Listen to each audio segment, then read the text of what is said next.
नमस्कार। लोकसभा चुनाव के लिए वोटिंग की तारीख अब नजदीक आ रही है। वैसे वैसे लोगों के मन में अब ये सवाल उठ रहा है कि भाई इस बार क्या होगा, कौन जीतेगा। तो क्या कहता है एबीपी का ओपिनियन पोल।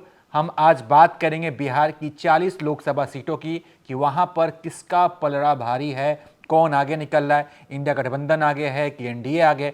तमाम चर्चा के लिए हमारे साथ है मनोज मुकुंद जी। बहुत बहुत स्वागत है मनोज मुकुंद सर आपका।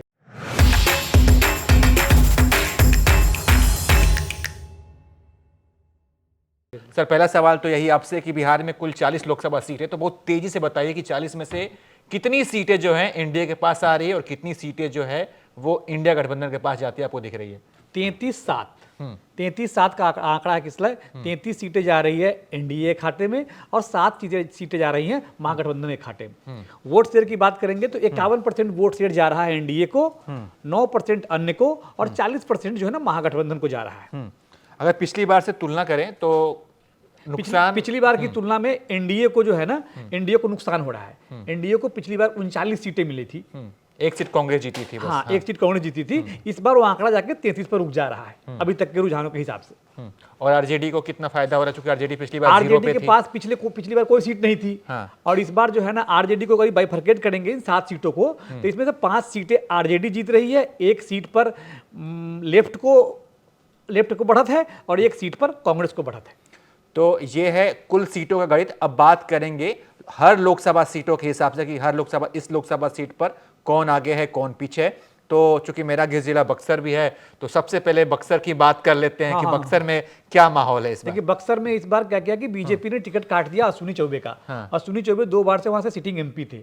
इस बार टिकट दिया गोपालगंज के एक नेता है मिथिलेश तिवारी जो पार्टी संगठन में काम कर रहे थे, उनको बीजेपी ने बक्सर से उम्मीदवार बनाया है। ठीक है। हालांकि लोकल स्तर पर विरोध भी हो रहा था उनका, लेकिन अब जो ओपिनियन पोल का आंकड़ा आ रहा है उसके मुताबिक वहां पिछड़ते, हाँ वहां बीजेपी पिछड़ती हुई दिख रही है, वहां लीड लेती हुई दिख रहे हैं आरजेडी के सुधाकर सिंह। और इसकी वजह भी है, एक जो है ना आईपीएस आए थे नौकरी छोड़ के चुनाव लड़ने के लिए, हाँ, आनंद मिश्रा, वो भी टिकट के दावेदार थे तो उनको भी टिकट नहीं मिला। एक मिथिलेश तिवारी के लिए कि बाहरी आदमी है तो इसका नुकसान होता हुआ अभी दिख रहा है। लेकिन चूंकि वहां देखें तो सुधाकर सिंह खड़े हैं, लेकिन उनका वोट काटने के लिए बीएसपी के अनिल कुमार भी हैं और ददन पहलवान भी हैं, तो ये लोग भी तो सुधाकर सिंह का वोट काटेंगे।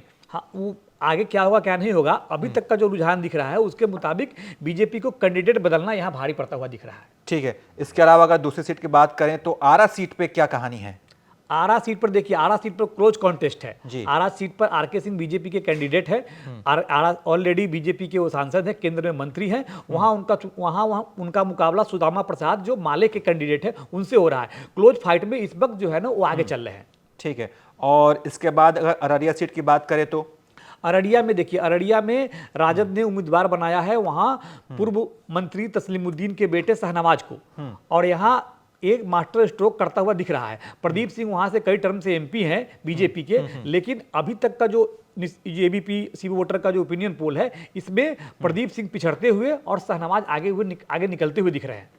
ठीक है। अगर इसके बाद चलते हैं, आरा बक्सर अररिया हो गया, औरंगाबाद सीट का क्या हाल है। औरंगाबाद सीट औरंगाबाद में किस लिए चुनाव जो है ना फर्स्ट फेज में होना है, बहुत सामने चुनाव है। लेकिन औरंगाबाद में कहानी ये हो गई कि औरंगाबाद में कांग्रेस वहां दावा कर रही थी कि कांग्रेस हम वहां सीट चाहिए हमको, ठीक है, आरजेडी ने दी नहीं, लेकिन आरजेडी ने दी नहीं। आरजेडी ने जेडीयू से आए हुए नेता अभय कुमार सिन्हा जो जेडीयू के विधायक रह चुके हैं उनको चुनाव लड़ा दिया, तो वहां पोलराइजेशन कोयरी वोट का उनके प्रति होता हुआ दिख रहा है। और जो बाकी राजपूत वोट है वो एनडीए की तरफ जाता हुआ दिख रहा है, लेकिन वहां बहुत क्लोज फाइट दिख रहा है। इसलिए वहां जो रिजल्ट है इस सर्वे के मुताबिक वो किसी भी तरफ जा सकता है, अभी खुला हुआ है वहां। तो एक बार फिर से आपको बता दें, जिन लोगों ने इस वीडियो को देर से देखना शुरू किया उनको बता दें कि 4 सीटों पे चर्चा हो चुकी है। बक्सर सीट जो कि इंडिया के खाते में जा रहा है, खाते में जाते हुए दिख रहा है, ये अनुमान है, हम आपको फिर से क्लियर कर दें। उसके अलावा आरा सीट जो है वो एनडीए के पास जा रहा है, अररिया सीट इंडिया के खाते में जाते हुए दिख रहा है, और औरंगाबाद लोकसभा सीट जो है वो भी इंडिया गठबंधन के खाते में जाता हुआ दिख रहा है। इसके बाद अगर बात करें तो बांका सीट के बारे में क्या अपडेट है आपके पास। बांका सीट के बारे में वहां जयप्रकाश यादव आरजेडी से कैंडिडेट है, वो लालू यादव के पुराने लॉयल रहे हैं। उनका मुकाबला वहां जेडीयू के गिरधारी यादव से है। गिरधारी यादव लोकल लीडर हैं और पुराने नेता हैं, वहां से कई बार एमपी एमएलए रहे हुए हैं। तो अभी इस सर्वे के मुताबिक गिरधारी यादव वहां से सीट निकालते हुए दिख रहे हैं। ठीक है।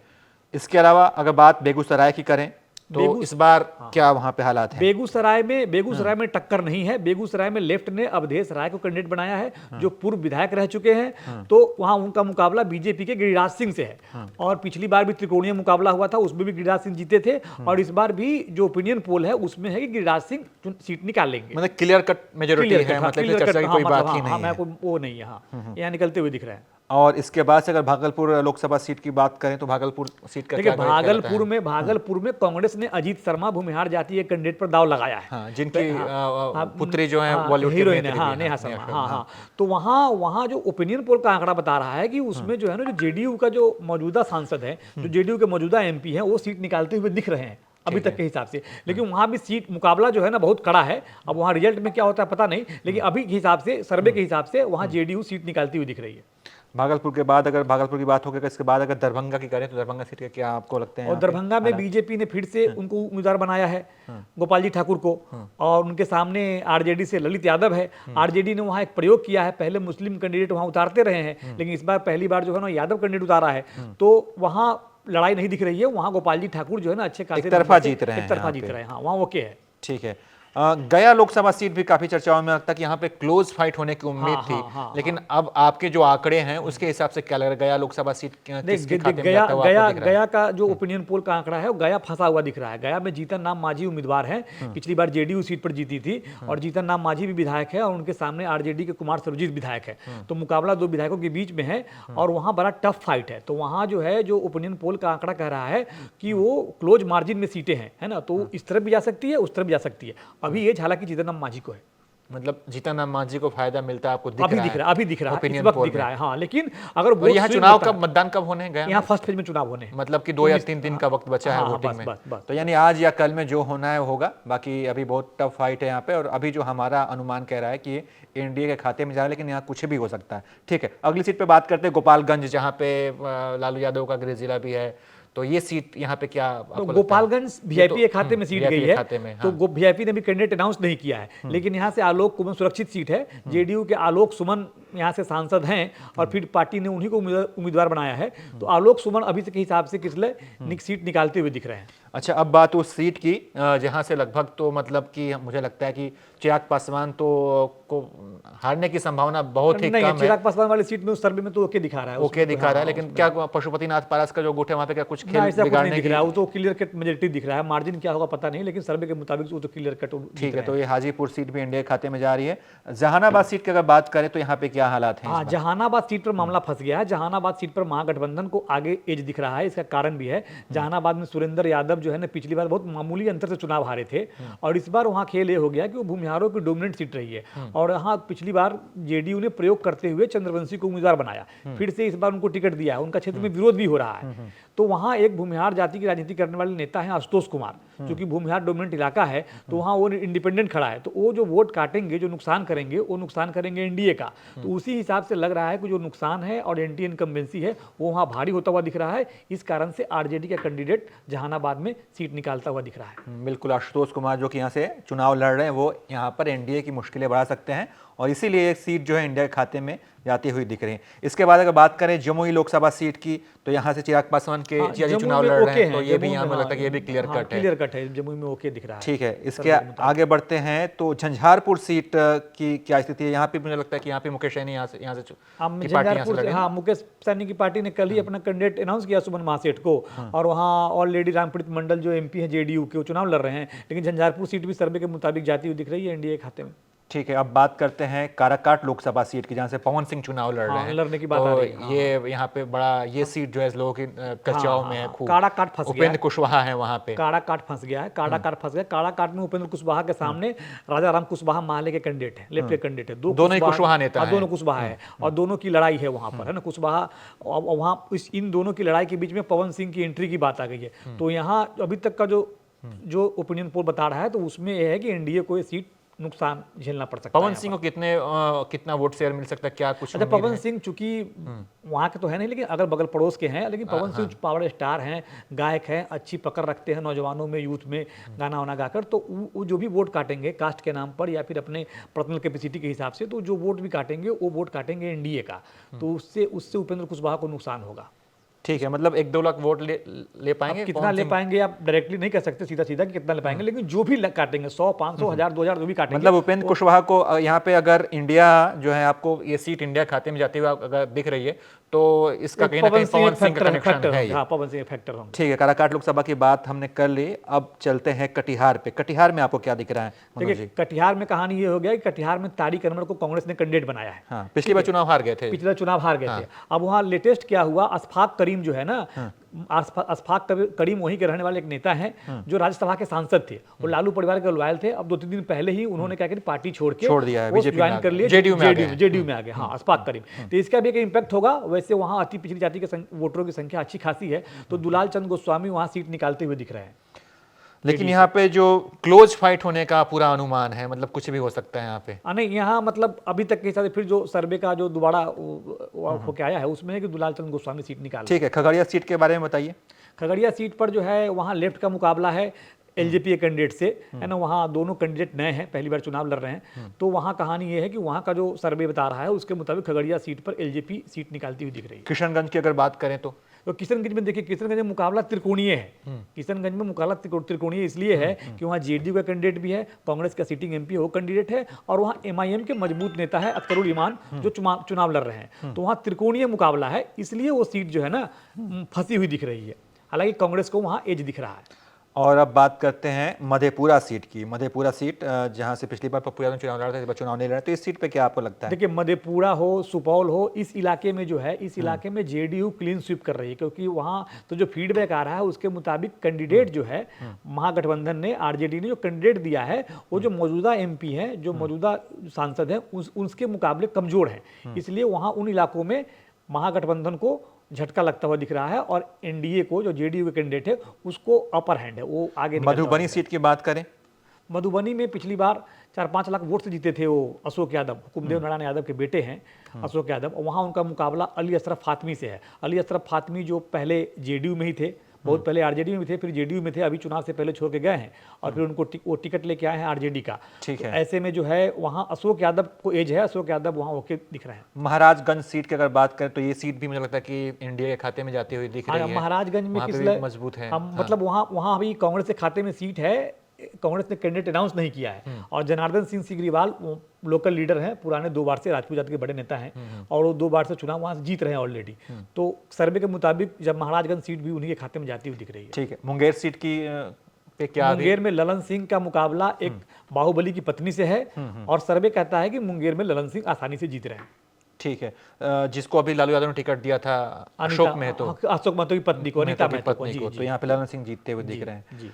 और इसके बाद अगर बात करें मुजफ्फरपुर की, तो यहाँ पे क्या हालात दिख रहे हैं आपको? तो मुजफ्फरपुर में देखिए, मुजफ्फरपुर में बीजेपी का एमपी था अजय निषाद एमपी थे, वो पाला बदल के चले गए उस तरफ, कांग्रेस में चले गए। हालांकि उनका टिकट अभी अनाउंस नहीं हुआ है। वहाँ मुकेश सहनी ने पिछली बार जिन राजभूषण निषाद को हराया था, वही राजभूषण निषाद इस बार बीजेपी का कैंडिडेट बनकर वहाँ आए हैं। तो सर्वे तो ये कहता है कि राजभूषण निषाद को वहाँ जो एनडीए के वोटर हैं उन्होंने एक्सेप्ट किया है, और उस हिसाब से वो सीट निकालते हुए दिख रहा है। नालंदा सीट की अगर बात करें तो नहीं, नालंदा में तो एक तरफा है। नालंदा में तो वो समझिए नीतीश कुमार का गढ़ है, वहाँ तो कोई दूसरा लड़ाई में है ही नहीं। इसके बाद आते हैं नवादा। नवादा में क्लोज फाइट दिख रही है, फिर भी ये यहाँ पे नवादा में क्लोज फाइट है। नवादा में क्लोज फाइट इसलिए भी है कि वहाँ एक गुंजन सिंह गायक हैं भूमिहार जाति के, और वो चुनाव मैदान में उतर गए हैं। और मुकाबला किनसे है? विवेक ठाकुर से मुकाबला है। विवेक ठाकुर कौन? सीपी ठाकुर के बेटे हैं, और विवेक ठाकुर भूमिहार जाति से आते हैं। तो जो भी नुकसान करेंगे गुंजन सिंह, 150,000 2,000 जो भी वोट काटेंगे वो उनका काटेंगे। तो वो थोड़ा मामला फंसा हुआ है। हालांकि महागठबंधन में भी एकता नहीं है।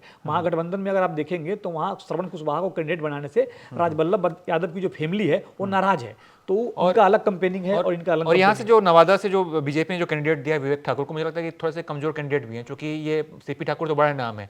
ये राज्यसभा सांसद है, इससे पहले 2 बार ये ब्रह्मपुर विधानसभा सीट से चुनाव लड़े, लेकिन विधायक एक बार भी नहीं बन पाए। विवेक ठाकुर जो है ना, नेशनल लीडरशिप की चॉइस है। आप इसको ऐसे समझिए कि विवेक ठाकुर जो पोलाइट नेता है, वो नेशनल लीडरशिप की चॉइस है। जो बीजेपी का केंद्रीय नेतृत्व है ना, उनके खास है, इसलिए उनको चुनाव लड़ाया गया, और मार्जिन में वो सीट निकाल लेंगे जो ठीक है। नवादा के बाद चलते हैं पश्चिमी चंपारण। यहाँ पे क्या हालात है? देखिए, पश्चिमी चंपारण में बीजेपी से संजय जायसवाल चुनाव लड़ रहे हैं, जो पार्टी के पूर्व प्रदेश अध्यक्ष है। लेकिन यहाँ अभी तक महागठबंधन ने, कांग्रेस के खाते में सीट है, कांग्रेस ने किसी को उतारा नहीं है। तो यहाँ लड़ाई किस तरफ की होगी पता नहीं, लेकिन अब वो सर्वे तो बता रहा है कि उनको एज है, बीजेपी को एज है। अच्छा, उस सीट की अब बात करते हैं जो बड़ी हाई प्रोफाइल सीट है, जहाँ जहाँ का कनेक्शन लालू यादव से और लालू यादव की बेटी यहाँ चुनाव लड़ी है, पाटलिपुत्र वो सीट है ना, हाँ, पाटलिपुत्र सीट पर फंसा हुआ मामला दिख रहा है। जहाँ से मीसा भारती चुनाव हाँ, मैदान में पाटलिपुत्र है में मीसा भारती और और रामकृपाल यादव का है। मुकाबला है। हाँ। तो यहाँ कहानी ये है कि मीसा भारती के अलावा वहाँ रीतलाल यादव और जो है भाई वीरेंद्र, ये दोनों आरजेडी के विधायक है, ये लोग भी चुनाव लड़ना चाह रहे थे। मीसा भारती ऑलरेडी 2 बार सीट उस चुनाव पर रामकृपाल यादव के हाथों हार चुकी है।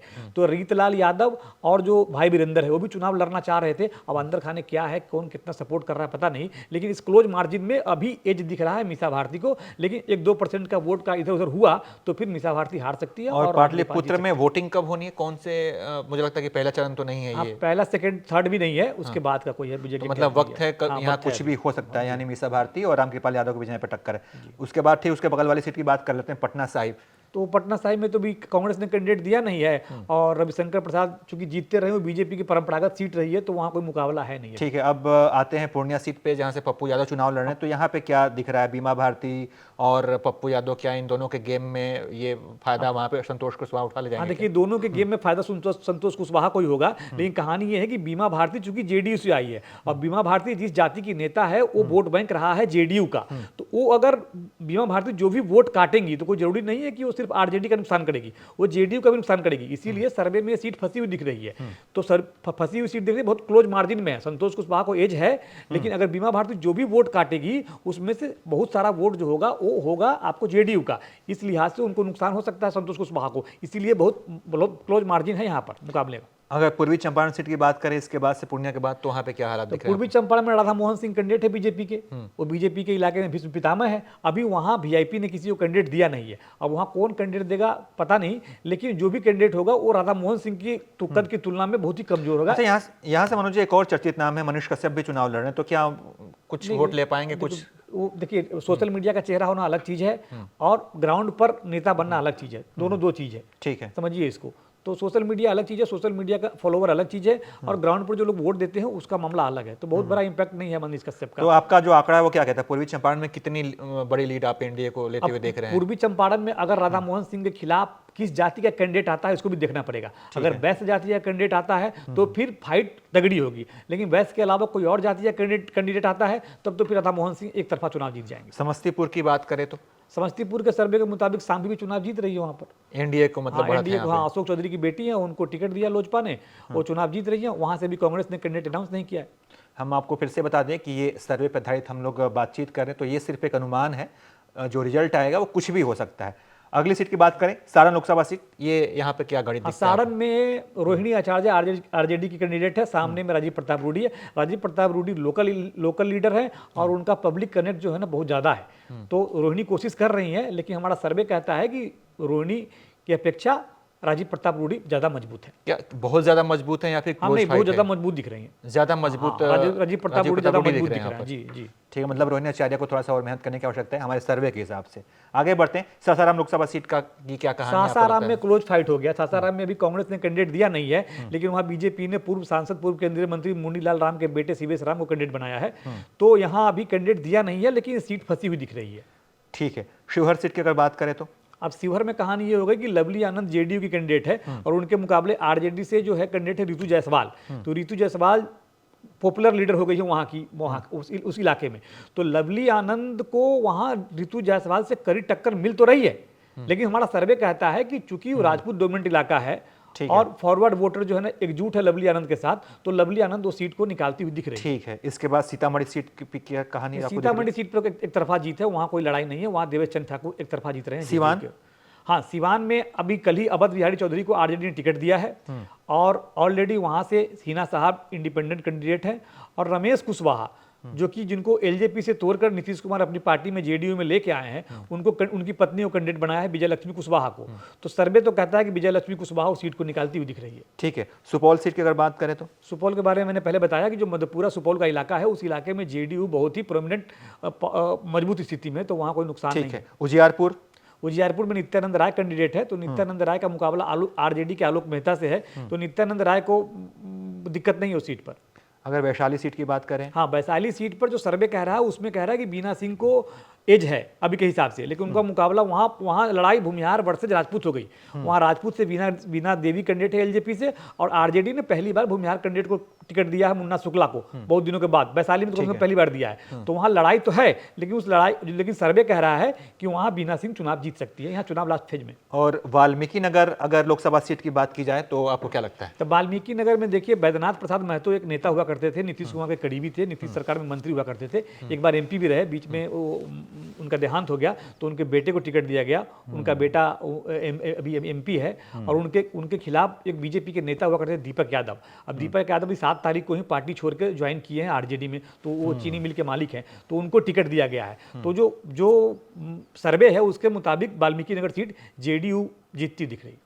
सर, बिहार में पार्टियों के हिसाब से भी आपके पास आंकड़े हैं क्या? जैसे बीजेपी एनडीए 33 जीत रही है, लेकिन बीजेपी के खाते में कितनी आ रही है, आरजेडी के पास कितनी जा रही है, कांग्रेस के पास कितनी जा रही है, अगर ऐसे बात करें तो? नहीं, कांग्रेस के पास 1 सीट जा रही है, माले के पास 1 सीट जा रही है, 5 सीट जा रही है आरजेडी के पास। ठीक है। तो कांग्रेस के पास जा रही है किशनगंज सीट, माले के पास जा रही है वो काराकाट वाली सीट, काराकाट, और बाकी आरजेडी की सीट 4 जा रही है। ठीक है। मीसा भारती जीत रही हैं और रोहिणी आचार्य को अभी आप पीछे दिखा रहे हैं। हाँ, बाकी बीजेपी और जेडीयू वाला मैंने बाइफरकेट नहीं किया है, लेकिन एलजेपी की जो सांसद हैं वो सब जीत रहे हैं, पांचों सीट जीत रही है। एलजेपी जीत रही है सब। ठीक है, तो चिराग पासवान जो है 5 सीट जीत रहे हैं हमारे सर्वे के हिसाब से, उनको बधाई अभी हम दे देते हैं।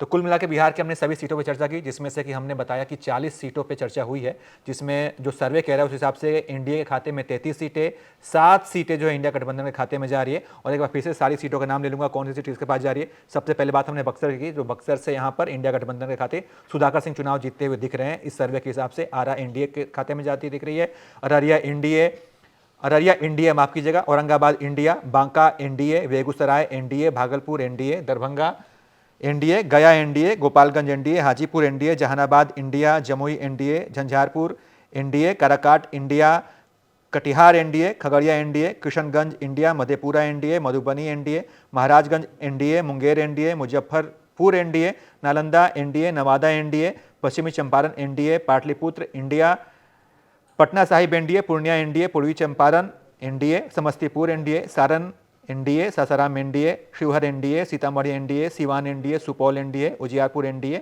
Vaishali NDA, Valmiki Nagar NDA. तो ये है 40 सीटों का हाल। बाकी आपको क्या लगता है, जो हमने आपके सामने ये सर्वे का जो आंकड़ा आपके सामने रखा, इसमें कितना दम है? और जो हमने आपको दिखाया, क्या वाकई में जो जब रिजल्ट आएगा जून में, तो क्या यही आपको उस समय टीवी स्क्रीन पर या फिर यही रिजल्ट आपको दिखेगा? इसके बारे में आप क्या सोचते हैं? आप अपनी राय कमेंट कर बताइए और देखते रहिए एबीपी लाइव।